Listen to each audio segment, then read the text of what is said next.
नमस्कार मित्रों, मैं शशांक दीक्षित एक फिर वीडियो के साथ में उपस्थित हूं। जैसे कि इसमें नीचे लिखा हुआ जन्म कुंडली से जाने विवाह के विषय में।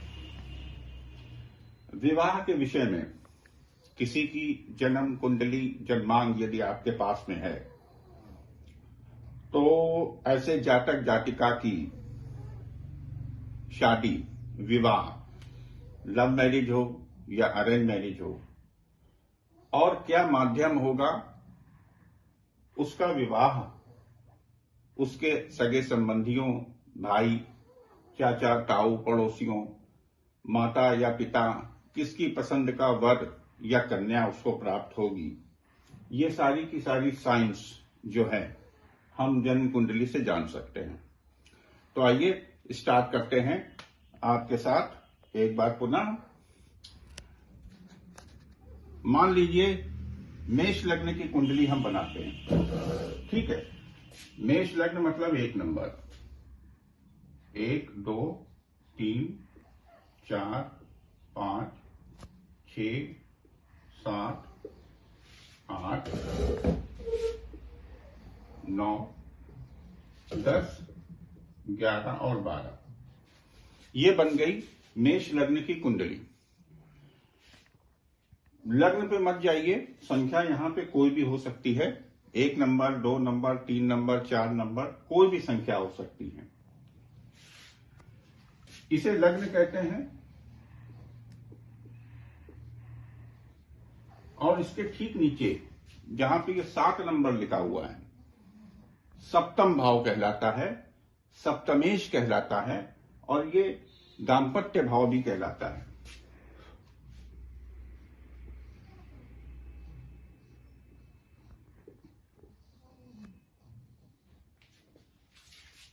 इसको दाम्पत्य भाव भी कहते हैं। 7 नंबर से दाम्पत्य के बारे में, स्वरोजगार के बारे में सामान्यतः ये जानकारी प्राप्त की जा सकती है। 7 नंबर के ऊपर मत जाइएगा, ये सप्तम भाव के, हमेशा ये सप्तम भाव होता है, संख्या यहां पे कोई भी हो। अगर यहां पे 2 नंबर लिखा होगा तो 2, 3, 4, 5, 6, 7, 8, यहां पे 8 नंबर आएगा। 8 नंबर का तात्पर्य है वृश्चिक राशि। वृश्चिक राशि का स्वामी मंगल। अगर यहां पे 3 नंबर होगा लग्न में, जैसे 1 नंबर हमने लिखा है, अगर यहां पे 3 नंबर होगा तो देखिए 3, 4, 5, 6, 7, 8, 9, यहां पे 7 की जगह आएगी 9 की संख्या आएगी। 9 की संख्या का मतलब हो गया धनु राशि। धनु राशि, धनु का स्वामी हो गया गुरु।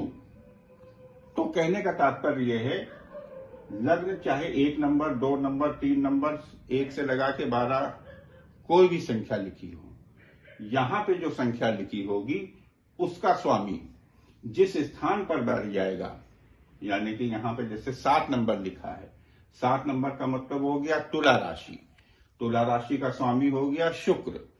तो शुक्र इस पूरी कुंडली में जिस भी भाव में बैठ जाएगा, उस भाव से संबंधित जो कारक तत्व होंगे, विवाह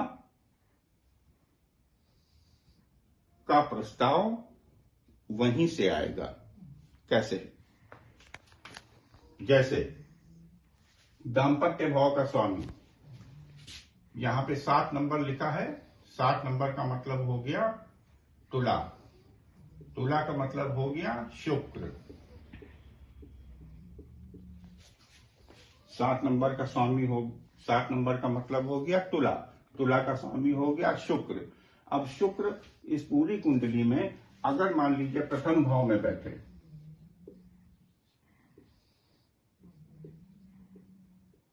शुक्र दाम्पत्य भाव का स्वामी अगर प्रथम भाव में बैठ जाता है, तो ऐसे जातक जातिका अपनी पसंद का वर या कन्या चुनते हैं।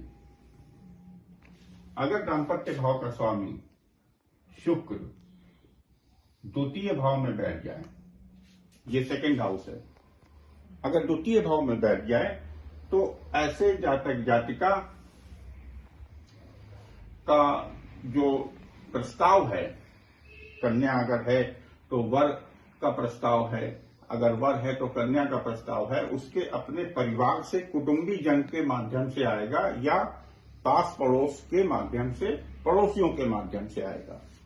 अगर दाम्पत्य का स्वामी तृतीय भाव में बैठ जाए, जिसको पराक्रम का और छोटे भाई बहनों का भाव भी कहते हैं, दाम्पत्य भाव का स्वामी शुक्र, तुला राशि है, तुला राशि का स्वामी अगर शुक्र यहां पे बैठ गया 3 नंबर में, तो विवाह का प्रस्ताव छोटे भाई बहन के माध्यम से आएगा।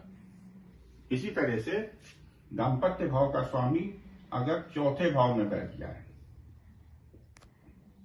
ये माता का घर होता है, भूमि भवन अचल संपत्ति वाहन का भी घर होता है, वाहन नहीं प्रस्ताव लेके आएगा, लेकिन दाम्पत्य भाव का स्वामी अगर चौथे घर में बैठ जाए तो माता माध्यम बनेगी। अगर कन्या है तो माता के पास कोई प्रस्ताव आएगा किसी वर के लिए, तो माता के माध्यम से प्रस्ताव आएगा। दाम्पत्य भाव का स्वामी अगर पंचम भाव में बैठ जाए, 5th हाउस में, पंचम भाव में बैठ जाए, तो इसमें 2 चीजें होती हैं। एक तो ननिहाल से प्रस्ताव आ सकता है अथवा लव मैरिज के भी चांसेस होते हैं। ननिहाल का घर होता है ये। दाम्पत्य भाव का स्वामी अगर शुक्र, दाम्पत्य भाव का स्वामी शुक्र अगर छठे घर में बैठता है तो ये मामा का घर होता है। मामा की तरफ से आएगा प्रस्ताव, वर हो या कन्या, मामा की तरफ से आएगा प्रस्ताव। अथवा अच्छा, इसमें एक चीज नोट करने वाली और है, दाम्पत्य भाव का स्वामी अगर छठे घर में बैठता है तो विवाहोपरांत, विवाह के बाद थोड़ा सावधानी बरतनी चाहिए ऐसे जातक जातिका को। क्यों? क्योंकि ये विवादों और कोर्ट कचहरी मुकदमा भी करा सकता है विवाहोपरांत, विवाह के बाद। दाम्पत्य भाव का स्वामी अगर स्वयं शुक्र दाम्पत्य भाव में ही बैठ जाए तो लव मैरिज के भी चांस कराता है, अपनी पसंद की शादी कराता है। दाम्पत्य भाव का स्वामी अगर अष्टम भाव में बैठ जाए, यानी कि दाम्पत्य भाव का स्वामी क्या हो गया? शुक्र। दाम्पत्य भाव में है तुला राशि, तुला राशि का स्वामी है शुक्र। शुक्र अगर अष्टम भाव में बैठ जाता है तो भी ऐसे व्यक्ति अपनी पसंद की शादी करते हैं, मनपसंद शादी करते हैं, लेकिन विवाह के बाद कोई रोग भी हो सकता है, सावधानी।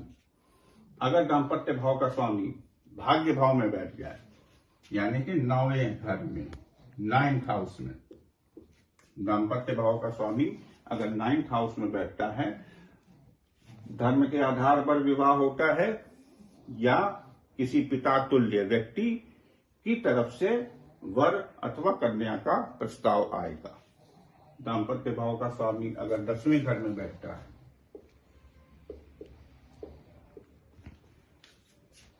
पिता के संबंधियों से प्रस्ताव आता है। पिता के संबंधी मतलब चाचा, चाची, ताऊ, बुआ, फूफा, या जहां पे कार्यरत हैं आप, आपके कार्य क्षेत्र से भी प्रस्ताव आ सकता है।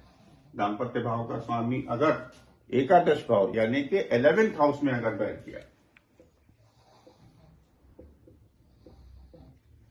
बड़े भाई बहनों के माध्यम से प्रस्ताव आएगा। बड़े भाई या बड़ी बहन बताएंगे फलाना रिश्ता, उसके माध्यम से विवाह होगा तय। दाम्पत्य भाव का स्वामी अगर 12वें घर 12th हाउस में बैठ जाए,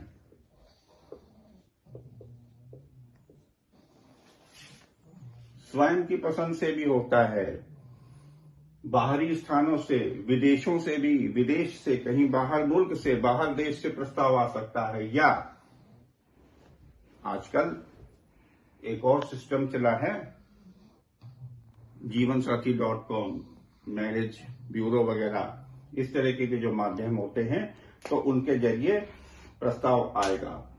दूसरा, विवाह की दिशा, विवाह कितनी दूरी पे होगा, ससुराल कैसी होगी, हमारा अगला वीडियो इस विषय पे होगा। आशा करते हैं आपको ये वीडियो पसंद आया होगा। यूट्यूब में लाइक और सब्सक्राइब जरूर करिएगा। कोई भी किसी भी तरीके की क्वेरी हो, नीचे नंबर्स हमारे दिए हुए हैं, नंबर दिया हुआ है, कॉल करिए बेहिचक। बाबा बजरंगबली आप सबका भला करें। जय श्री राम।